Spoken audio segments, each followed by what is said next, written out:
ಯುವನಿಧಿ ಯೋಜನೆಯ ಮತ್ತೊಂದು ಅಪ್ಡೇಟ್ಗೆ ಎಲ್ಲರಿಗೂ ಸ್ವಾಗತ. ನಾನು ನಿಮ್ಮ ಪ್ರೀತಿಯ ಶಿವು. ಇವತ್ತಿನ ಒಂದು ವಿಡಿಯೋದಲ್ಲಿ ಯುವನಿಧಿ ಯೋಜನೆಯ ಫೆಬ್ರವರಿ ತಿಂಗಳಿನ ಹಣಕ್ಕೆ ಸಂಬಂಧಪಟ್ಟಂತೆ ಈಗ ಒಂದು ಇಂಪಾರ್ಟೆಂಟ್ ಇನ್ಫಾರ್ಮೇಷನ್ ಆದರೆ ಬಂದಿದೆ. ಬನ್ನಿ ಅದರ ಬಗ್ಗೆ ಸಂಪೂರ್ಣವಾಗಿ ನಾವು ಈ ವಿಡಿಯೋದಲ್ಲಿ ಮಾಹಿತಿಯನ್ನು ತಿಳ್ಕೊತಾ ಹೋಗೋಣ. ಸೊ ವಿಡಿಯೋವನ್ನು ಸ್ಟಾರ್ಟ್ ಮಾಡ್ತೀನಿ. ಅದಕ್ಕಿಂತ ಮೊದಲು ನೀವಿನ್ನೂ ನಮ್ಮ ಚಾನೆಲ್ಗೆ ಸಬ್ಸ್ಕ್ರೈಬ್ ಮಾಡದೇ ಇದ್ರೆ ಈ ಕೂಡಲೇ ಚಾನೆಲ್ಗೆ ಸಬ್ಸ್ಕ್ರೈಬ್ ಮಾಡ್ಕೊಳ್ಳಿ ಮತ್ತು ಲೈಕ್ ಮಾಡಿ. ಸೊ ಈಗ ನಾವು ಇನ್ಫಾರ್ಮೇಷನನ್ನು ತಿಳ್ಕೊತಾ ಹೋಗೋಣ. ನೋಡಿ, ಇವತ್ತು ಅಂತಂದರೆ ದಿನಾಂಕ 15/4/2026. ಇವತ್ತು ಯುವನಿಧಿ ಯೋಜನೆಯ ಫೆಬ್ರವರಿ ತಿಂಗಳಿನ ಹಣವನ್ನು ಬಿಡುಗಡೆ ಮಾಡೋದಕ್ಕೆ ಸಂಬಂಧಪಟ್ಟಂತೆ ಇದೀಗ ಮಾಹಿತಿಯನ್ನು ತಿಳಿಸಿರ್ತಕ್ಕಂಥದ್ದು.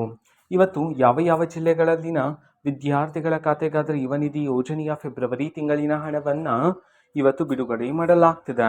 ಈ ಒಂದು ಮಾಹಿತಿಯನ್ನು ನಾವು ತಿಳ್ಕೊಳೋದಾದರೆ, ಇವತ್ತು ಕರ್ನಾಟಕದಲ್ಲಿರ್ತಕ್ಕಂತಹ ವಿದ್ಯಾರ್ಥಿಗಳಲ್ಲಿ 10 ಜಿಲ್ಲೆಗಳಲ್ಲಿನ ವಿದ್ಯಾರ್ಥಿಗಳ ಖಾತೆಗಾದರೆ ಇವತ್ತು ಯುವನಿಧಿ ಯೋಜನೆಯ ಫೆಬ್ರವರಿ ತಿಂಗಳಿನ ಹಣವನ್ನು ಬಿಡುಗಡೆ ಮಾಡೋದಕ್ಕೆ ಸಂಬಂಧಪಟ್ಟಂತೆ ಈಗ ಮಾಹಿತಿಯನ್ನು ತಿಳಿಸಿರ್ತಕ್ಕಂಥದ್ದು. ಸೊ ಈಗ ನಾವು 10 ಜಿಲ್ಲೆಗಳ ಹೆಸರನ್ನು ತಿಳ್ಕೊತಾ ಹೋಗೋಣ ಬನ್ನಿ. ಸೊ ಮೊದಲಿಗೆ ದಕ್ಷಿಣ ಕನ್ನಡ, ಧಾರವಾಡ, ದಾವಣಗೆರೆ, ಮಂಡ್ಯ, ಮೈಸೂರು, ರಾಯಚೂರು, ರಾಮನಗರ, ಬೆಳಗಾವಿ, ಬಾಗಲಕೋಟೆ, ಬಳ್ಳಾರಿ, ಈ 10 ಜಿಲ್ಲೆಗಳಲ್ಲಿನ ವಿದ್ಯಾರ್ಥಿಗಳ ಖಾತೆಗಾದರೆ ಇವತ್ತು ಯುವನಿಧಿ ಯೋಜನೆಯ ಫೆಬ್ರವರಿ ತಿಂಗಳಿನ ಹಣವನ್ನು ಬಿಡುಗಡೆ ಮಾಡೋದಕ್ಕೆ ಸಂಬಂಧಪಟ್ಟಂತೆ ಇದೀಗ ಮಾಹಿತಿಯನ್ನು ತಿಳಿಸಿರ್ತಕ್ಕಂಥದ್ದು. ಓಕೆನಾ. ಸೊ ಇದು ಇವತ್ತಿನ ಒಂದು ವಿಡಿಯೋ. ಇದೇ ರೀತಿ ಇನ್ನು ಹಲವಾರು ಯೋಜನೆಗಳಿಗೆ ಸಂಬಂಧಪಟ್ಟಂತೆ ಮಾಹಿತಿ ಬಂದ ನಂತರ ಆದಷ್ಟು ಬೇಗ ನಾನು ನಿಮಗೆ ಇನ್ಫಾರ್ಮೇಷನನ್ನು ತಿಳಿಸ್ತೀನಿ.